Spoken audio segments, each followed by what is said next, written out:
Hi everyone, welcome to another edition of Adorned with Dignity. Today we're on day 25 and we're talking about the Halacha of covering all the hair. And it starts covering all the hair. And it says the Zohar teaches that a woman should cover all her hair even in the privacy of her own home. The great poskim, including the Magen Avraham, the Sam Sofer, and the Chofetz Haim, state that every woman should adhere to this ruling. The Chofetz Haim adds that today it is not anymore a midas hasidus to cover the hair in the home. It has become a halacha. For this reason, over 300 years ago, Rabbanim from many communities, including Hungary, Poland, Russia, and Lithuania, instituted that women cut off all their hair after their weddings in accordance with the opinion of the Zohar. This is currently accepted practice among Hasidim and other Ashkenazic women who keep to this Masorah. Ironically enough, those of you who know my background, that my family came from Anusim, the funny thing is when I told my grandmother that I would be covering, I was going to start taking on the mitzvah of covering my hair, she actually asked me if I was going to cut off all my hair.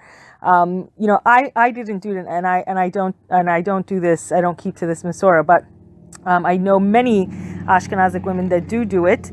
We're Sephardi, so it's just very funny that my grandmother's from Spain and she asked about it's funny how things just seep in, one custom into the other. As mentioned earlier, the head covering of a woman is her crown of splendor, just like a tefillin of a man. When a man wears his tefillin, a spirit of kedusha rests upon him, and this protects him from sinning. So too, when a woman wears her crown of dignity, an aura of holiness surrounds her, which helps her overcome her yetzer hara. Just as a man needs to keep checking this holy tefillin or laying on the right spot in order to fulfill the mitzvah properly, so too a woman should be on guard that her hair covering is in the right place and is properly covering all the hair. Now, I also posted a video a little while back by Yuval Ovadia, and he made this video that was really a documentary off of a science experiment, an actual science experiment, in which they had this kind of photography that was able to capture the aura, and they did it while people were doing a mitzvah. And one of the experiments they did was the comparison between the tichel versus the sheitel, and they took women who were Jewish non-religious, so that they were, like they called them parv. They were neither holding one way or the other. So it wasn't like, they had a certain bias and for one preference or the other. And amazingly enough, it's funny that the book is mentioning tefillin here also, because what they notice is that when a woman was wearing a tichel, she had like a clear, very nice white aura around her, very clear. And the woman who was wearing, when she wore the sheitel, it was the equivalent as if she was wearing a tefillin that was not kosher.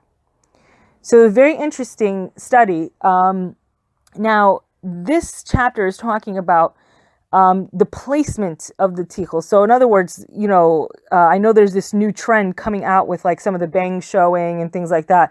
And according to what the Sefer is saying, that this is not going to be an acceptable minhag. And it is kind of flirting around. But remember, that I think more is where people are holding if they're already in the mitzvah of tichel. If you're taking on the mitzvah of tichel, this is new to you, then that may be, where you are. That just may be where you're holding. Very interesting. Just the whole issue of kisirosh and the tefillin. Very, very interesting. So it continues on. It says, tznuis, kerchiefs, turbans must cover the hair front and sides and in the back. Care should be given to the head covering should not slip back, revealing the hair. Sometimes when women, when a woman's on the phone, sometimes it moves around. She picks a part of it up, and so she can lay the phone on the ears. Just always remember whatever you're doing, whether you're in the office, just remember sometimes there's adjustment. For me, I think this happens a lot with sunglasses. I happen to wear a shaper, which I think is amazing. I think if you're going to start getting into the mitzvah of tichel kisirosh, you must have a shaper. And it doesn't have to be this extravagant, because some of them are like a, what was that, Marge Simpson? Remember Marge Simpson when she had that huge, bouffant in her hair, this big puff?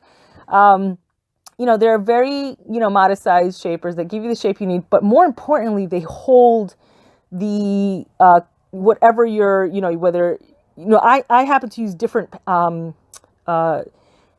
materials. Silks, you can see them slipping so much faster than perhaps like a cotton or anything like that. So this is very helpful when you're going into the mitzvah, especially when you're using silks. So now we're ready to close the chapter. But I'm going to go back to the beginning where it was saying how a woman should cover even in the home. And the reason for this is brought down from the Zohar HaKadosh, saying that when a woman is covering, that she is rewarded 1,000-fold with righteous children and wealth, as per the words of the Holy Zohar. So I've heard that actually quoted a few times. And what it does, it allows the potential. It's like writing them a check. Of course, they have to have all the proper identification to cash it. But the biggest thing is that you have the check, right? Getting your ID is not the big of a problem. You have to make some effort to get your ID and to go to the bank and to cash it. But when you're holding in tznuis and you're covering your hair particularly, then you've just written a check for them. So, they have the ability now to really, it comes much easier to be a Talmid Chacham. So, very, very big reward, very worthwhile to observe this mitzvah. But remember, wherever you're holding, so long as you're moving in the right direction, wherever you're holding, that's where you're holding. So that's it for today, and I hope we'll all be together again soon. B'ezrat Hashem.